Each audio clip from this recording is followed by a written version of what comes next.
Oke, bismillahirrahmanirrahim. Assalamualaikum warahmatullahi wabarakatuh. Bertemu lagi di channel YouTube ini bersama saya Agi Eka. Dan pada kesempatan kali ini saya sedang berada di Kedai Selasih, salah satu kafe yang ada di daerah Ciputra, Bandung. Hari ini kita mau ngobrolin sesuatu dan sambil santai aja karena di sini kita akan sambil makan, sambil ngobrol dan akan ngobrolin seputar penulisan.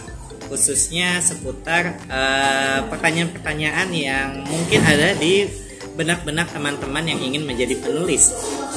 Waktu kemarin, ini Mbak, Punten boleh tanya-tanya sebentar kan?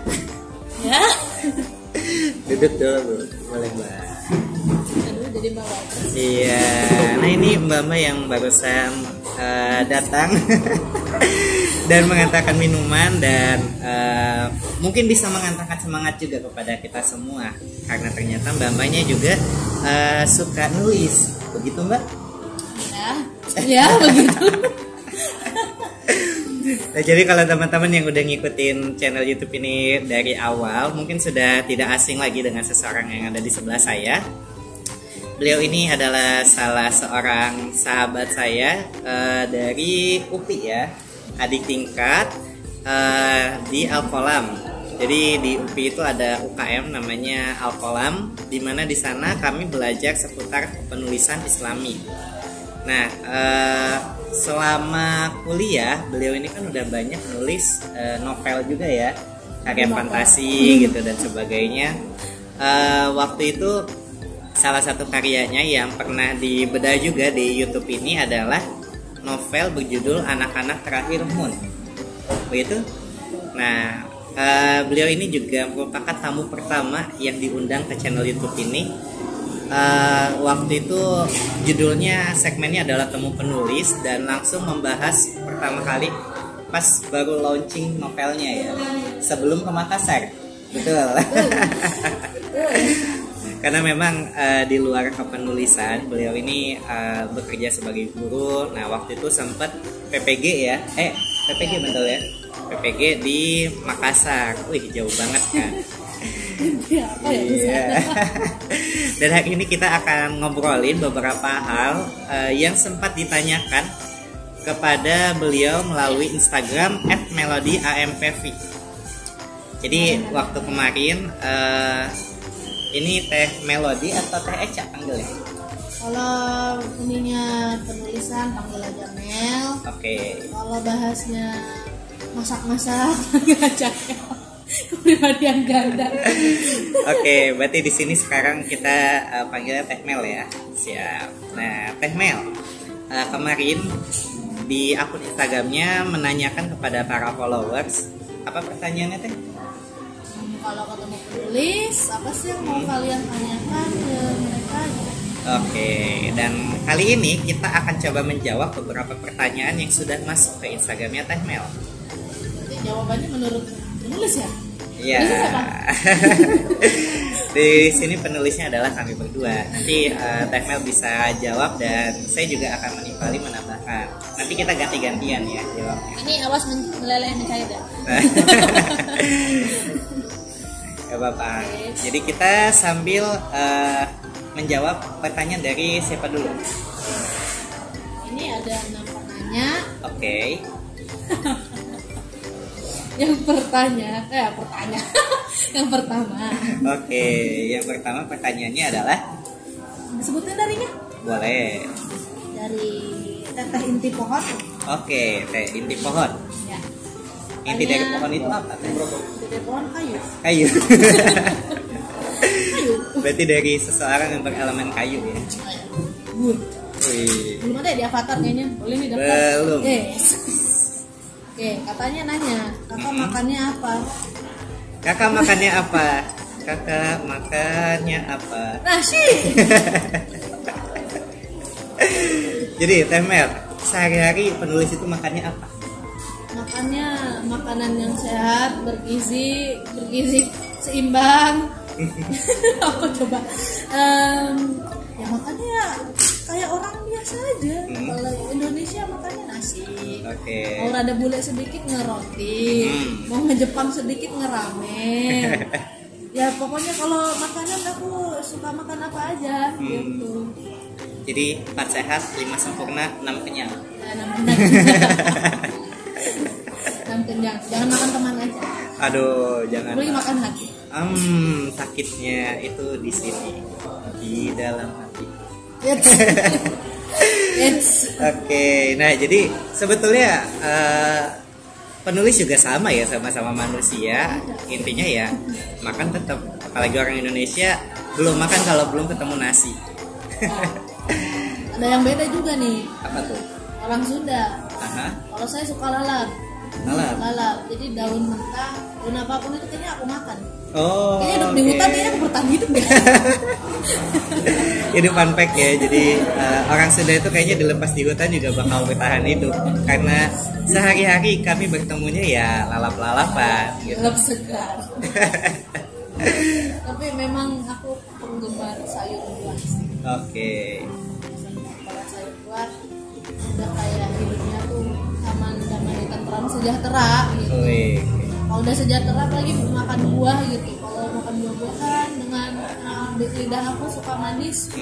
Jadi udah bahagia. Udah bahagia ya mau ngapain aja juga bahagia. Asik. Nah itu sih paling kalau dulu waktu ngekos favorit pasti tetap Indomie ya. Oh, iya.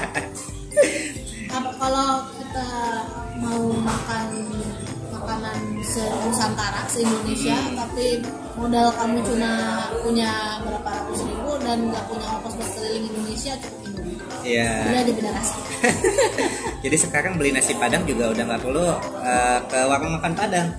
Cukup beli Indomie rasa kendang, Indomie cabai hijau, tinggal nunggu nanti ada Indomie rasa daun singkong. Sama singkong sekalian. Jadi lengkap aja itu, modal-modal 1.500-2.000 udah bisa mencicipi masakan Nusantara. Back to. Ya, kita lanjut ke pertanyaan kedua. Ya, pertanyaan kedua. Apa pertanyaannya dan dari siapa? Dari Francisca Peach. Oke. Ya, ini salah satu pembaca setia Fearless Group. Wih, mantap. Ya, jadi untuk informasi teman-teman semua, kan novelnya Teh Mel ini punya semesta namanya Fearless World ya, dan itu juga punya akun Instagramnya. Nah, buat para pembaca setianya juga waktu itu sempat di invite ya, digabungkan ke sebuah grup khusus. Kalau misalkan teman-teman pengen join, tinggal DM aja Teh Melody. Langsung pertanyaannya, suka promosi cerita yang ditulis enggak ke orang yang ada di dunia nyata? Gimana? Ini ada kisah senang dan kisah sedih juga. Oke. Kalau senangnya ya pasti memang aku bakal dipromoin ya. Aku udah bikin karya nih kayak gini. Itu pasti ya yang namanya. Kadang kita nulis pengen aja sih gitu, ada orang yang tahu kita nulis apaan. Cuma sedihnya ya mungkin lingkungan aku ini nggak terlalu kenal sama visi fantasi. Ya, jadi berasa kalau ini tuh ngenalin cerita visi fantasi tuh berasa ngenalin ke anak TK. Nggak ngerti apa-apa gitu, ngenalin apa ya materi pelajaran apa ya yang berat-berat. Ya katakanlah matematika mungkin udah apa kali ya, trigonometri. Iya, kayak ngenalin trigonometri ke anak TK kan bengong gitu ya. Ngomongin apa sih gitu apa. Jadi lagi kalau cerita aku sih memang cakupannya luas ya, terus lumayan ngajak berpikir. Jadi ya wajar sih itu, misalkan sekeliling aku orangnya pada sibuk, ketika diajak berpikir udah males. Ya itu sedihnya gitu, tapi tetap sih aku tetap berpendirian bahwa karya aku tuh tetap isi fantasi dan kayak begini. Namanya cerita pasti menemukan pembacanya sendiri. Betul. Dan makanya kan ceritanya juga sekarang kan diposting kayak di Wattpad gitu ya.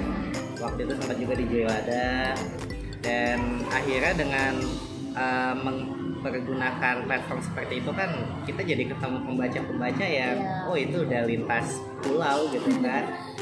emang kalau pembaca puisi fantasi itu masih segmented banget, jadi masih terbatas karena memang ya susah juga sih gitu, susah juga.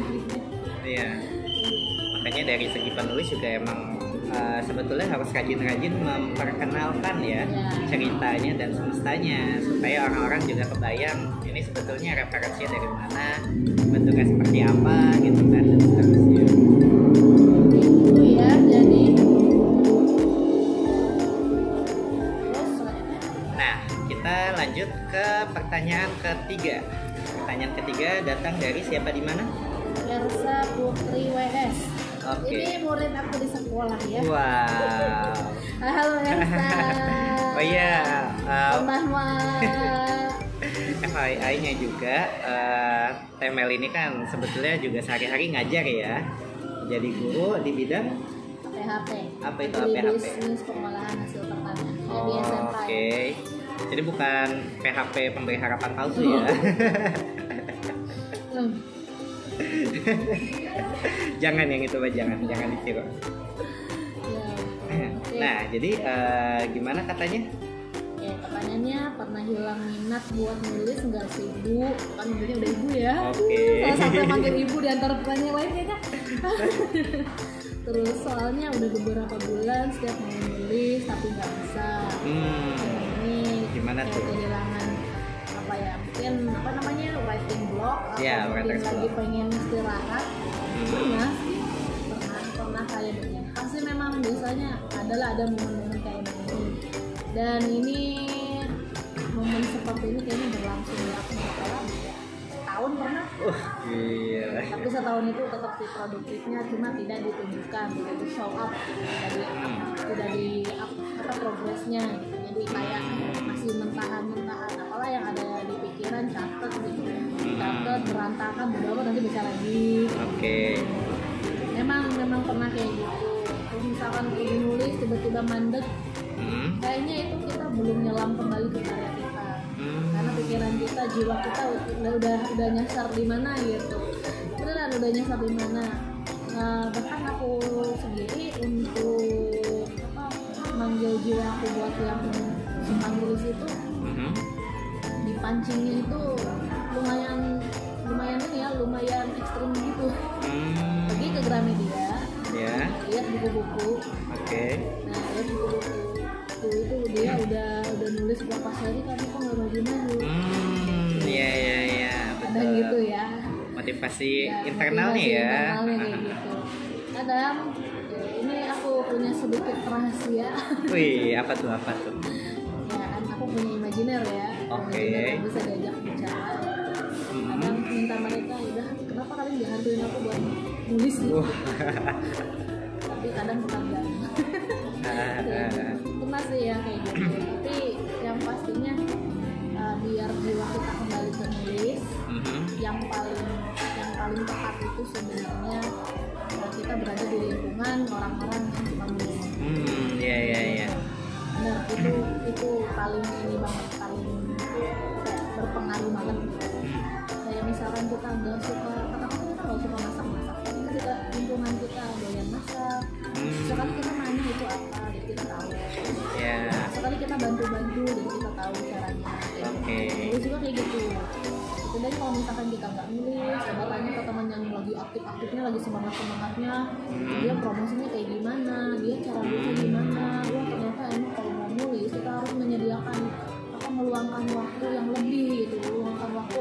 Misalkan biasanya kita tidur jam 9, mungkin kita jam 10, 11, 12 masih melek buat nulis gitu ya. Emang ada pengorbanan gitu. Perjuangan ya. Mungkin nggak ada pengorbanan buat berkarya itu nggak mungkin. Beneran nggak mungkin. Itu pelajaran pertama gitu. Memang waktu dulu pernah gitu sampai stres gitu ya karena kerja pulang sore gitu ya, badan tuh udah remuk pengennya tidur tapi nulisnya belum gimana gini ya gitu, gimana sampai sedih, sampai ya pokoknya sedih. Tapi ketika di fase ini juga nggak apa-apa gitu, nggak apa-apa kita nggak secepat orang-orang buat update, bahagia, melakukan sih dengan usaha kita sekemampunya kita. Kalau dari sebuah lirik lagu band yang aku suka sekarang, My Pace My Lane. Jadi ini jalur kita, kecepatan sih berdasarkan ini kita, berdasarkan kemampuan kita, jalurnya juga di jalur kita. Kenapa mengikut jalur orang lain? Nah itu dia. Jadi nggak apa-apa gitu kalau memang merasa sedang buntu, coba baca buku, coba cari lingkungan yang mendukung gitu. Coba mulai berpikiran, udah kamu melakukan sesuai kemampuan sendiri. Iya. Minimal kalau misalkan bisa nulis satu paragraf sehari juga it's okay sebenarnya. Yang penting buatnya kebanggaan buat diri sendiri. Nah sih. Jadi poinnya 2 ya sebetulnya. Yang pertama tadi sebetulnya menjadi menulis itu bisa sendiri, tapi menjadi penulis itu butuh teman. Makanya kita kalau misalkan lagi kurang semangat, mungkin memang harus cari teman yang bisa saling menyemangati, saling berkomentar, atau mungkin guru gitu ya, punya mentor, lingkungan, komunitas. Nah bisa cari teman-teman kira-kira yang satu frekuensi dengan kalian itu di mana gitu. Nanti bisa coba bergabung supaya semangatnya tetap terjaga. Karena kalau udah masuk komunitas biasanya kan iklim kompetitifnya lebih terbangun lagi ya gitu. Oh dia karyanya udah beres, masa aku masih segini-gini aja. Aku gitu. juga merasa apa ya? Kasuat-suat. Apa itu kasuat-suat? Apa ya? Apa ya namanya kayak terbakar semangatnya gitu. Kayak tersentil-sentil gitu. Kayak orang lagi semangat gitu, jiwanya kebakar gitu. Aku kena panas ya. Jadi gerah gitu. Lagi dipanasin apa di kompor nyala. Nyala kompor gimana ya? Gas.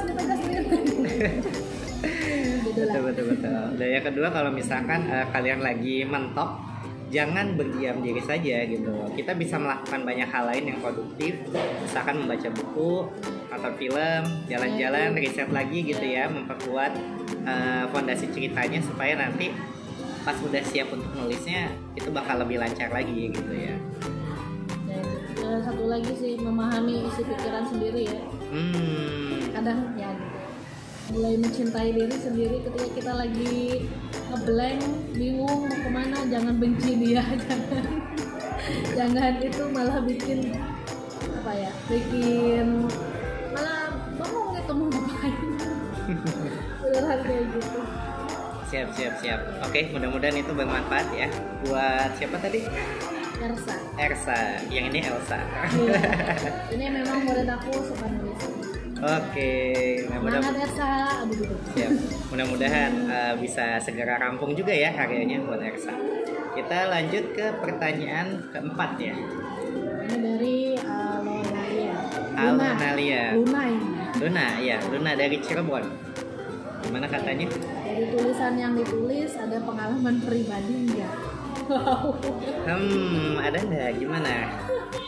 Pengalaman pribadi ada aja gitu. Oke.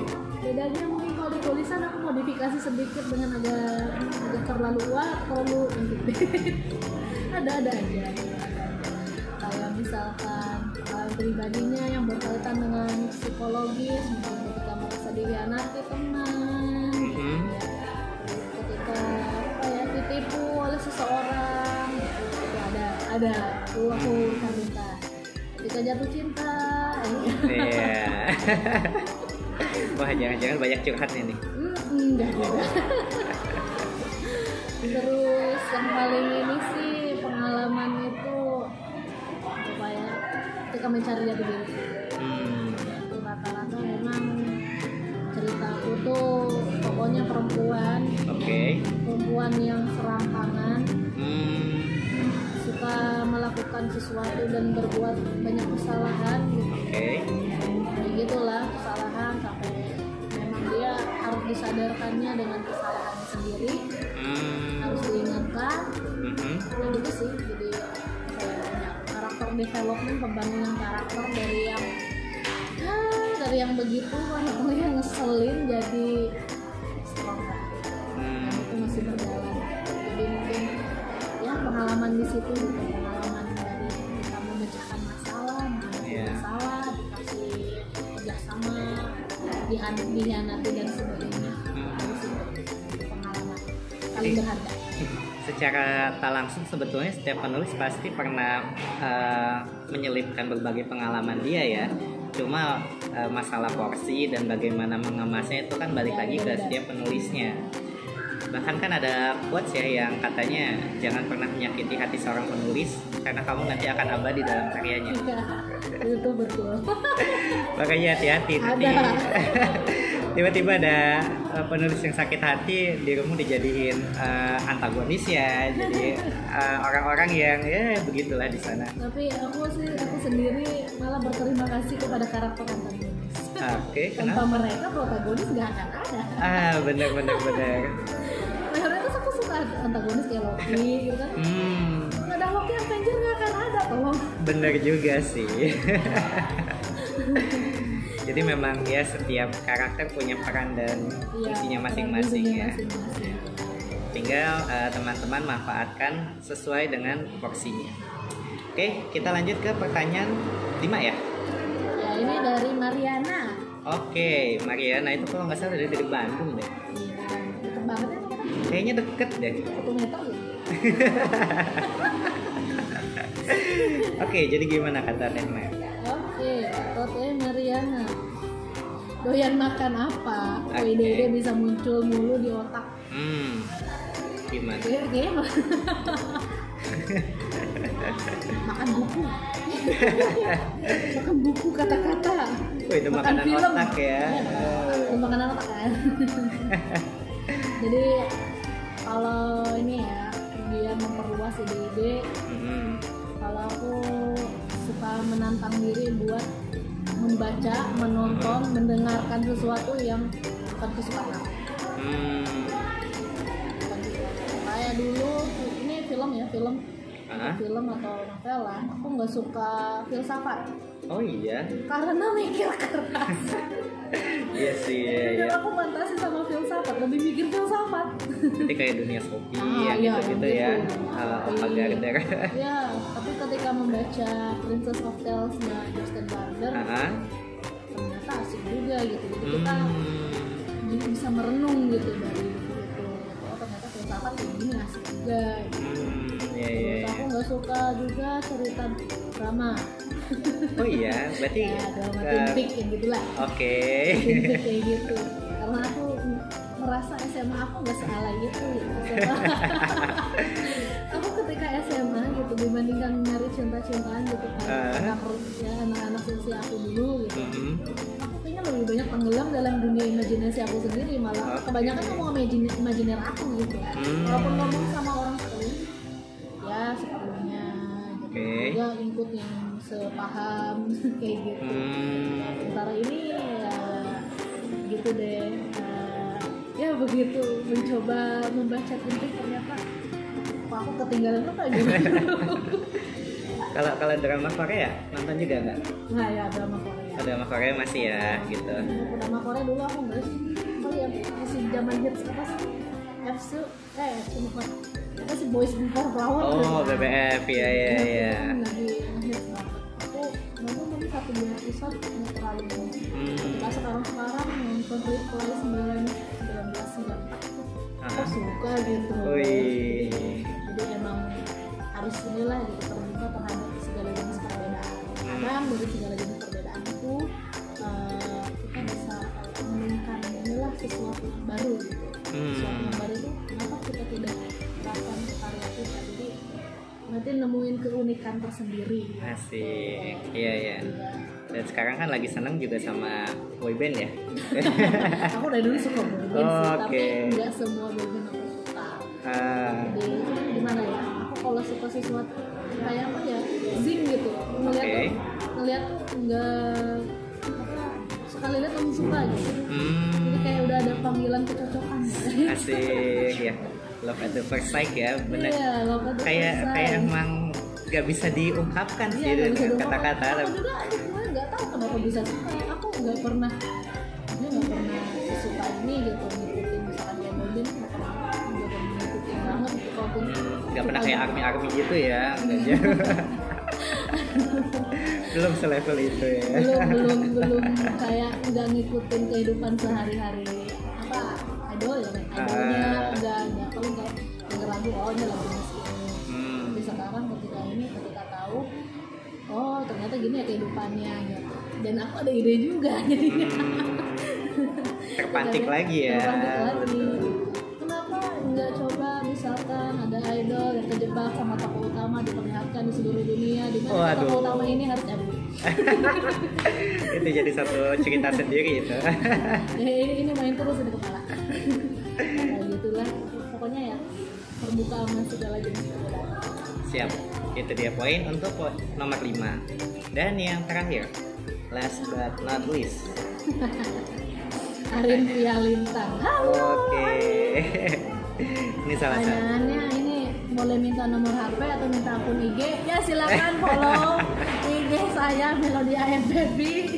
Betul, dan bisa juga follow Agi_Eka. Ya, kalau nomor HP-nya harus ini. Bisa DM aja. Di bawah ini aja, di bawah ini nanti. Ya, bisa cek aja untuk pertanyaan, untuk request dan sebagainya sebetulnya lewat DM dan komen-komen juga itu udah bisa mewakili sih ya. Atau kita juga sering update gitu ya, sering mantau lah sebenarnya. Jadi kalau misalkan teman-teman pengen error juga, kapan update? Ya itu aku tuh ya nulis ke MW.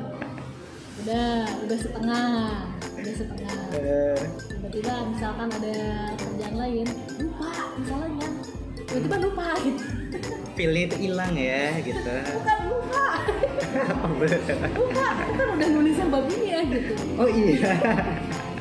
Jangan ditanya aku sih lupa apa, lupa turunan ya. Oke. Gitu aja lah. Jadi emang harus sering-sering diingatkan ya supaya terus ini. Justru beberapa waktu kemarin juga katanya banyak yang nge-DM ya, nanya-nanya lagi gitu. Ada 3 orang. Oh, gimana itu? Ya di DM kapan update, lagi sibuk apa? Lagi sibuk ngajar ya katanya. Oh, ya, ngajar juga sebenarnya. Ya ngajar WFH juga gitu. Jadi ya. Tapi kemarin memang sempat diklat juga gitu. Lumayan nyita waktu dan pikiran ya. Sebenarnya mau nulis juga kayak otaknya udah lagi nggak di situ, jangan dipaksain. Jadi ketika kayak gitu aku mencoba mencari hiburan dan alhamdulillah dapat ide buat cari selanjutnya. Asik, siap. Jadi proyek terdekat apa nih Teh? Proyek terdekat ada 2 sih yang lagi tetap TMW ya.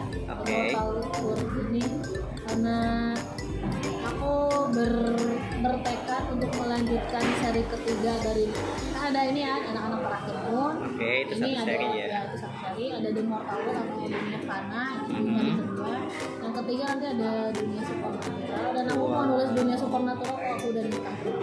Waduh. Jadi target aku begitu, nulis TMW tamatin sebelum nikah. Oke.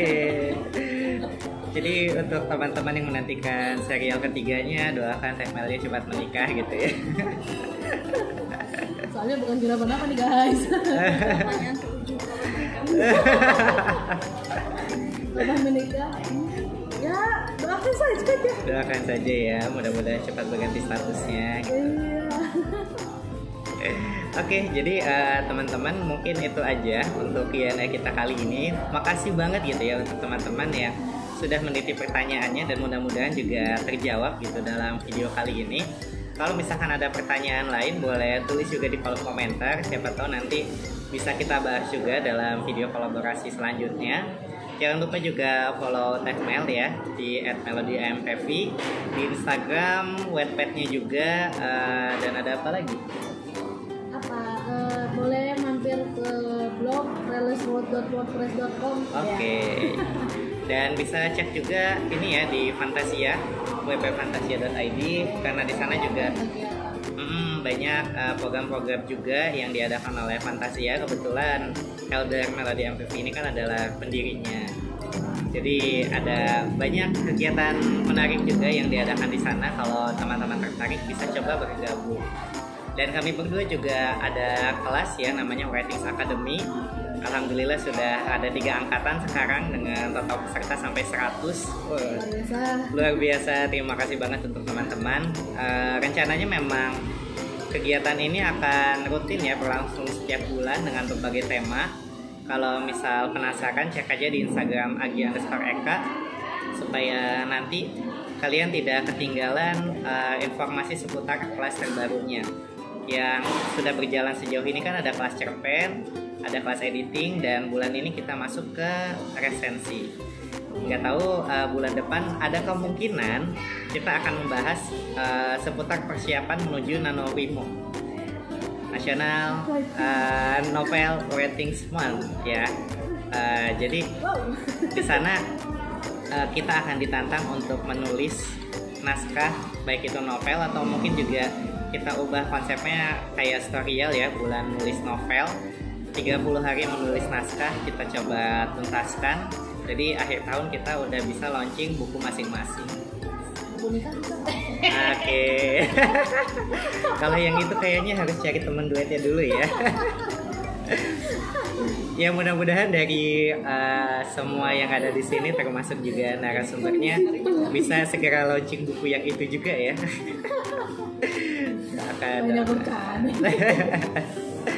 Oke, itu saja untuk video kali ini. Terima kasih banget untuk teman-teman yang sudah menonton dari awal sampai akhir. Sampai bertemu di video selanjutnya. Assalamualaikum warahmatullahi wabarakatuh.